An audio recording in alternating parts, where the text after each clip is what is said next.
Hello everyone, আসসালামু আলাইকুম। কেমন আছেন সবাই? আশা করি সবাই ভালো আছেন। আলহামদুলিল্লাহ, আমি আল্লাহর রহমতে ভালো আছি। সকাল সকাল উঠে আমরা ব্রেকফাস্ট করে নিলাম আমার বানানো কেক দিয়ে। তারপরে একটু ফ্রুটস খেয়ে নিলাম। এখানে আম আর তরমুজটা মোটেও ভালো পড়েনি, সাদা সাদা। এখন যেহেতু সিজন শেষ, এরকমই হবে। খেয়ে দিয়ে আমি রান্নাবান্না করতে চলে গেলাম, যেহেতু এটা শুক্রবারের ব্লগ ছিল। দুপুরে রান্নাবান্নার জন্য ছিল মুরগির মাংস। এখানে আমি মাংসটা ভালোভাবে কষিয়ে নিচ্ছি। আরও অনেক আইটেম রান্না হবে। আর আজকে একটা সুখবর আছে, সেটা বলছি, আপনাদের সাথে শেয়ার করব অবশ্যই। তো এখানে আমি মাছগুলো ভেজে নিলাম।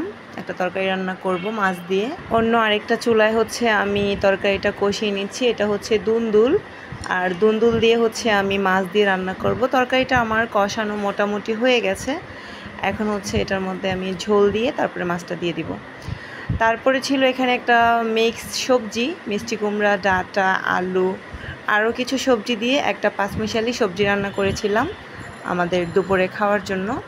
তারপরে ছিল লাউ দিয়ে মাছের মাথা দিয়ে, এই যে এটা লাউ দিয়ে মাছের মাথা দিয়ে রান্না করছিলাম। এই পাশে আমি ভাতটা বসিয়ে দিয়েছি।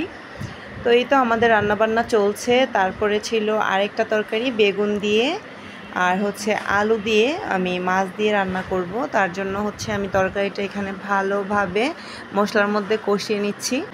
কষিয়ে ভালো করে আমি এই যে পানি দিয়ে মাছটা দিয়ে দিয়েছি। আমার তরকারি রান্না করাও ডান, তরকারিটা হয়ে গেছে।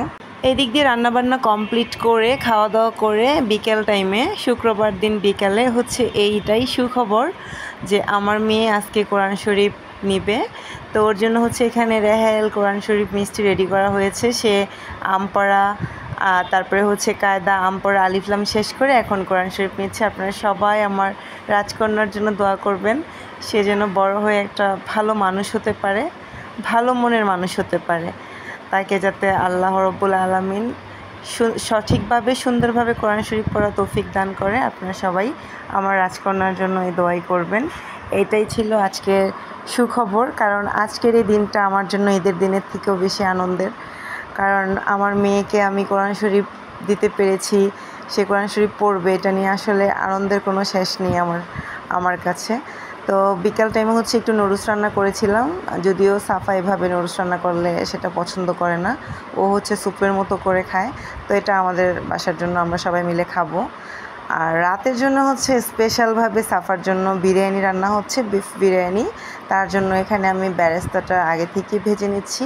আর এই পাশে কিন্তু বিরিয়ানির মাংসটা অলরেডি কষানো হয়ে গেছে।